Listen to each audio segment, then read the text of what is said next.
Hi, I'm Luke with Loadout Darts. Today we are checking out a brand new product here on the shop. This is the Luchadora. Let's get going.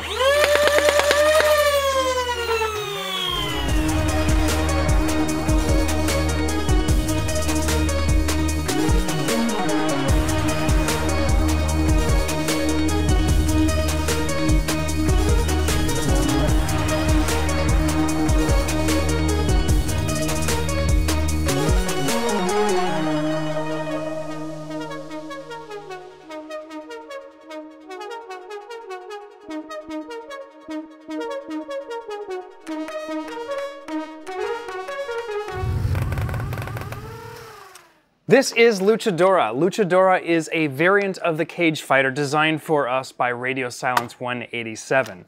Back in September, we posted our video on the Cagefighter by the same designer. Cagefighter is available to print yourself, and we've got hardware kits, link for that in the description. Now with the Cagefighter, we saw a lot of little tweaks and upgrades and items we wanted changed just for our shop to release a production version for Out of Darts. That's where Luchadora came in. Luchadora is a single or dual stage brushed flywheeler. There's also going to be a brushless version in the future. Luchadora has a Talon compatible magwell. It will work with both the 15s and the 18s, along with our 29 round Tachi magazines. We recommend the low rate of fire for this blaster. The blaster is extremely compact and has a variety of different options you can add onto it. Up top, we've got a Picatinny rail.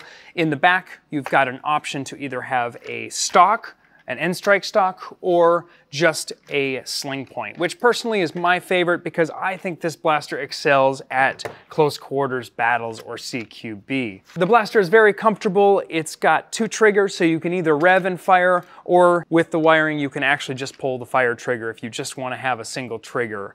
We've also got a single trigger option where you can completely omit the rev trigger from the start, giving you the ability to just have a single trigger, which for some game types I really like. Now I've had the chance to play with both Cagefighter and Luchadora at local CQB games up at Captain Xavier's place, and they proved to be very, very competitive on the field. The blaster itself is ambidextrous. You can use left or right hand, and there are mounting points on either side for magnetic mount fidlock magnets, such as the holster that we carry. This one's set up to shoot about 150 feet per second. It's daybreak geometry inside with two Kraken motors. The pusher in back uses an N20 style reciprocating pusher, and the nice thing is you actually don't have to worry about which way that is wired because it works both in forward and in reverse. One of our biggest requests for the creator, Radio Silence 187, was to take the existing blaster, give us a little bit more space to work with inside for future expansion if we need it, and to make all of the threaded portions that are going to be rethreaded brass inserts.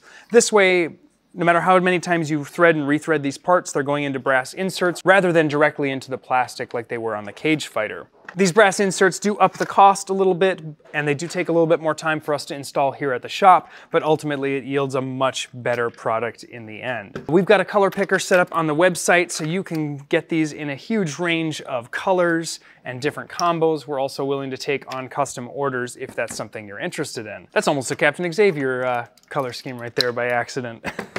We have also just recently launched a bunch of brand new colors. This is my new personal color scheme that I'm really liking. Up top here we've got Mermaid's Tail. That's this greenish blue, really sparkly, really, really pretty. And then we've got our metallic tangerine orange, which I think is really, really cool. While I have personally enjoyed just using a standard sling mount in order to have this at the side and ready to pull up and, you know, compete in really close quarters stuff, we also know that people ultimately will ask for stocks. So this is a standard Nerf stock, and I actually think that looks pretty decent on there, all things considered. There's a variety of different sizes for Hasbro stocks. This one looks like it's from the Demolisher. Not a blaster I play with a lot. That feels a little long to me personally, but this blaster is ultimately something you can tailor to fit your own needs. I think this short stock, which I'm trying to recall which blaster that came from. Someone in the comments probably knows. Do let me know. I think that's a pretty good length because it feels still very compact while giving you something to actually shoulder on. We really like working with other designers because they have a completely different way of approaching projects, and it also gives us a little bit more bandwidth than our current talent pool, or our employees here, essentially, my team can handle. I've only got so many hours in the day, and ultimately, when you're completing a final polished product like this, there are a lot of little details and a lot of hours that go into all of the components. So licensing this allowed us to get this up on the shop faster, to work with the designer back and forth to make improvements and changes so that it was all production ready, and ultimately get it onto the shop. I think this blaster is a ton of fun. I really have enjoyed playing with it, and I hope you'll go check it out on the site as well. Throughout this video, you will have seen some gameplay that was taken up at Captain Xavier's place using this blaster, and it's definitely a very capable blaster in close quarters. Future upgrades to this blaster are going to hopefully include a smart board along with the option to have brushless motors and ESCs. The brushless motors in the 2-stage, depending on the combination, will be able to get us up north of 200 FPS, which will give even more versatility to this really already versatile blaster. We've also got options to bring the blaster down a bit. This is a pulsar setup, so this setup here gets around 100 FPS. It's also a little bit sleeker, which I think is pretty cool. And then the grip scales themselves, you can either have the sort of bare bones Luchadora, which, you know, plays on that sort of Cagefighter mentality.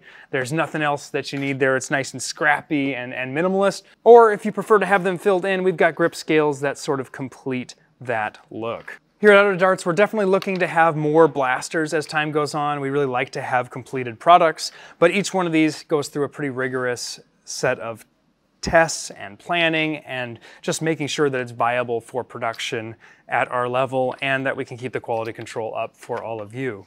Along with the color options, we've also got multiple performance options. As I mentioned earlier, Daybreak wheels are standard in here. That'll get you up to 150 FPS. We've got a 130 FPS version, and then we've got a 100 FPS Pulsar version, which, as you can see here, is a little narrower overall as far as the profile of the blaster. In the future, we'll also have dual stage. However, we're waiting on some MOSFETs for that. That can get up to 200 FPS.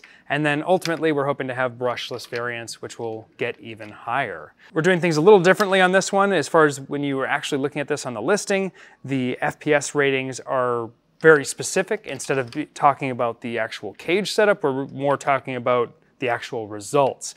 We recommend, as far as darts, anything with a narrow tip, just generally nothing with a wide head, as you may have more collision issues, as is the case on a variety of blasters. These are available today on the shop. We soft launched them about a month and a half ago, just to make sure we could work through all the kinks. And we also will have a full mod guide posted at the same time as this video, or at least the same weekend. So that will also be available as well if you want to build your own.